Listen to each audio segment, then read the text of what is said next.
Hello racing fans and a warm welcome to Trackside, proudly brought to you by World Sports Betting. Bet with the best, bet with WSB. I trust that everyone is well.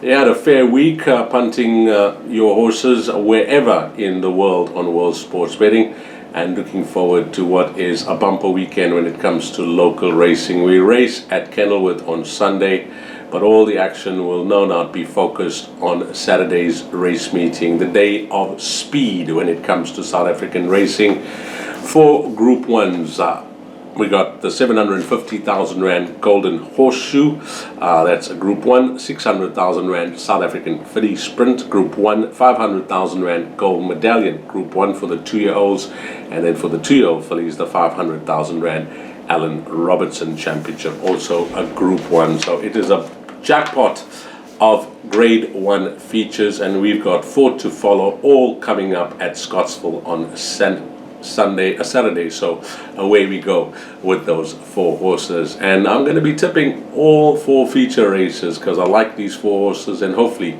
everything goes according to plan. It is the Allen Robertson Championship, a Grade 1 over 1200 meters for the fillies, and this is where our day will begin, because this filly called Amina from the Glen Cotson stable is 2 from 2, and if you can recall, on debut I did work on course that day and spoke to assistant trainer John Butler and relayed that information to the public, that he thought she was a very smart filly and they were expecting a winning performance for her first time out on the poly track, and she obliged in a big way. She really won well. And then her second start at Scottsville, it was the Strelitzia Stakes over 1100 meters, and surprisingly enough, she went off at very generous odds that day. The way she won, she made it look easy again. It wasn't the biggest field, and there was some opposition, some competitive fillies that had some form to recommend, but she was just too good for them. Richard Faree partnered her for the first time. She was off the early speed, but when asked to run over the final 400 meters, that was it. She won exceptionally well, this filly Amina, and she's taking on a star-studded field. The visitors bring some super strong form lines into the race. That's the 2-year-olds from the other provinces, especially the ones from Gauteng. But I think the fact that she's had a run at the course, that's a big advantage, because we all know that Scottsville can be a daunting place for any horse racing there for the first time, and I like the fact that she's now had the 1 win there. She knows the course. Richard Faree had a good feel for her last time out, and there could be more to come from Amina. She can't be a 5-star bet, but I think when they priced this up, I saw it on World Sports Betting that she's around 6 and 7 to 1 in the betting, and I think she is the filly that represents the value. It is going to be a toughest task to date. It's still early in her career, but I'm hoping that she will be up to the task at hand. That's race 5, horse number 9, Amina. Then on to race number 6. This is the Gold Medallion, a Group 1 over 1200 meters. And from day 1, since this horse has won, he's captured my imagination. His name is Prophet. He's trained by Corne Spies. And the first time out, there was some confidence in the betting market for him, and he won a really good race. He seemed to be green for most of the way, but when he found his feet and he got his mind on the job over the final stages, he won going away. It was a superb performance from him. And then next time out, Corne Spies decided that I'm going to be going for this race, the Gold Medallion, on Scottsville's big race day. But I'd like to have a run under the belt, show him the course, see how he takes to it. And that was in the Godolphin Barb Stakes. And that day, unlike his debut run, he was more alert from the word go. He was up with the early pace and speed. That first run brought him on a ton. It certainly taught him about racing, number 1, Prophet. And whenever you have a look at that replay, you can see that he was traveling the best of the rest. He was never going to lose that race. When Craig Zaki just asked him for an effort to see how he's going to lengthen his stride all the way to the line, he won going away. They never got close to him, and he won easier than the margin suggests. He looks like a horse that's getting better and stronger with racing. He's maturing into a lovely 2-year-old number 1, Prophet. And personally, I think we haven't seen the best of him. In fact, I mentioned it when we tipped him last time out.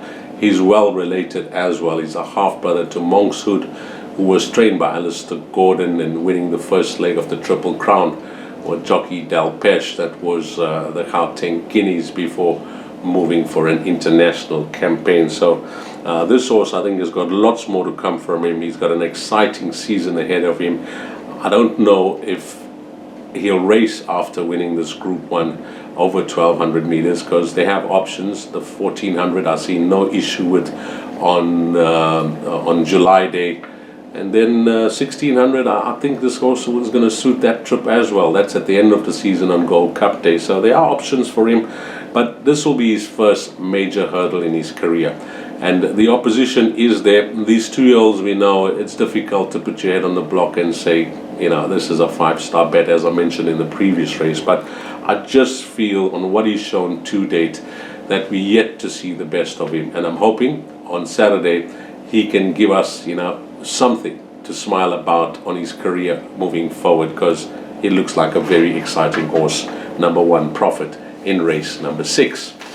Then on to the South African filly sprint. Now this race I had a good look at, and there is some quality in the field when it comes to the sprinting grand, some of the best around.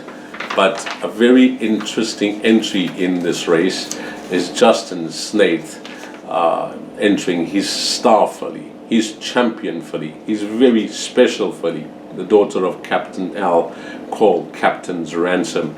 And she's already given us racegoers wonderful memories throughout her career. Have a look at it. She's had 12 starts thus far. She's had 10 wins. She's had a second.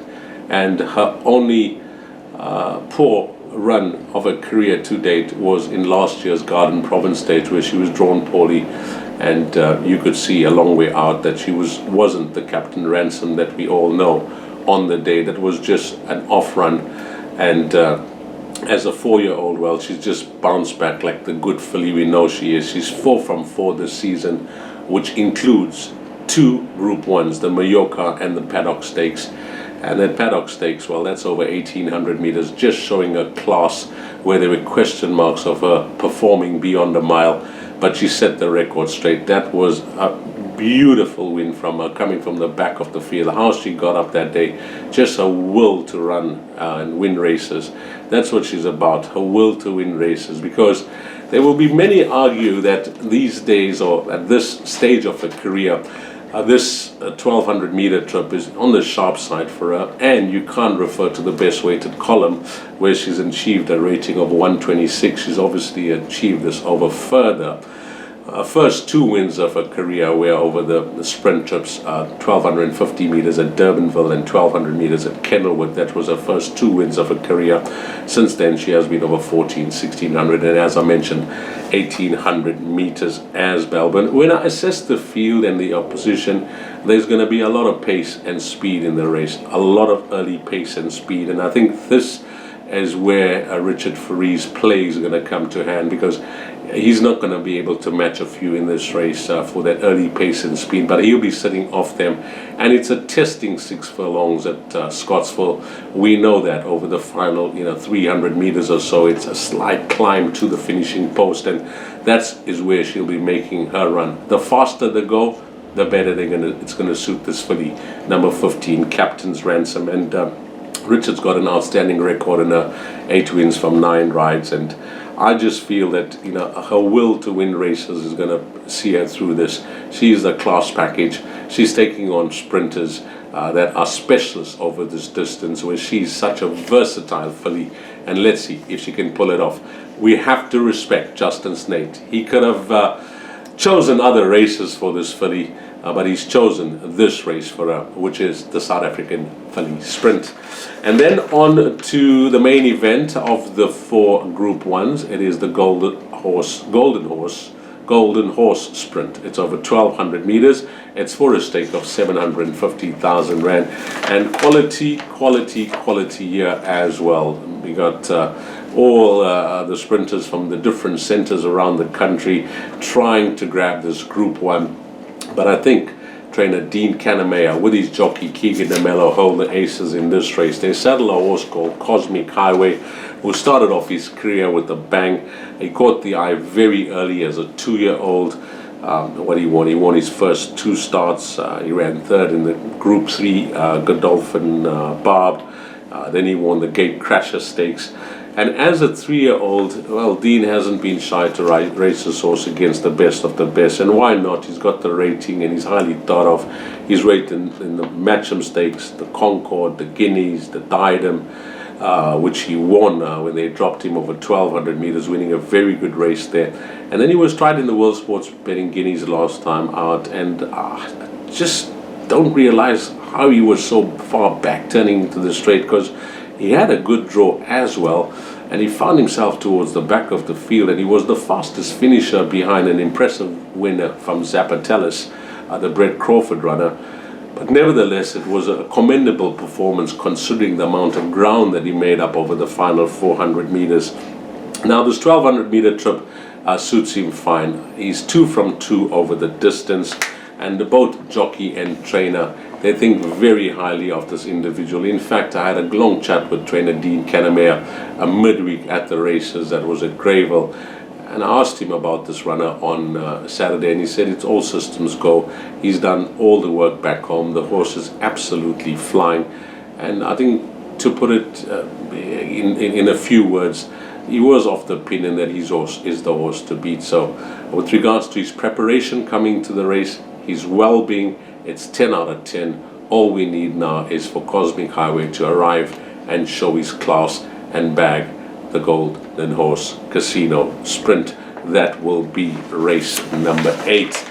And that is it. That's our 4 horses to follow. We're going with all 4 feature races, and we're hoping that it can turn out to be a wonderful day for trackside, because Amina is value, Profit looks like a special horse, Captain's Ransom is all class, a champion filly, and of course Cosmic Highway, he looks to be well prepped coming into this race, and there's confidence coming through from his stable as well. Those are our 4 to follow. They'll be up as trebles on the World Sports Betting menu.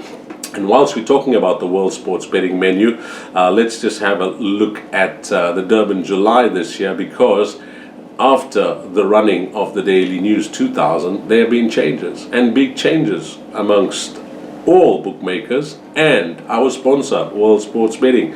They now have Safe Passage at 4 to 1, Pomp and Power at 6 to 1, Drifted Out as the initial favorite, Line Backer at 9 to 1, Sparkling Water at 9 to 1, Comet Tidung and Do It Again at 12 to 1. I see Goedspreet at 14 to 1, 16 to 1 about Jet Dark. Zapatellis is at 16 to 1. The horses that are trading at 20 to 1, Aragosta and Marina is at 25 to 1, along with Warrior. It's 30 to 1 and Better the Balance. So Safe Passage, after an impressive win in the Daily News 2000, is the ruling favorite anti-post for this year's Durban July. What else is happening with World Sports Betting? Well, I've just been sent a text from the guys, and they tell me that for the next month, that's the 2nd of June up to the 2nd of July, any bet, any deposit up to 100,000 Rand will be matched in free bets 20%. So you make a deposit, you're getting your 20% up to 100,000 Rand, and that 20% will be in free play. So if you haven't got an account and you're listening to this show for the first time, well, it's a no-brainer. 20% free in the pocket to play for in free play when you make your deposit with World Sports Betting. Well, enjoy your weekend's racing, guys. Have a blast, pick all the winners, and hopefully it turns out to be a wonderful day for you wherever you're racing this weekend, be it Scottsville on Saturday or Sunday at Kenilworth. But I'll be at Scottsville on Sunday, looking forward to one of the feature race days on our South African racing calendar. And on behalf of World Sports Betting, thanks to all the punters, but more importantly and more especially, thanks to you, the valued customer. Until we meet again, you take care. Salani Gash.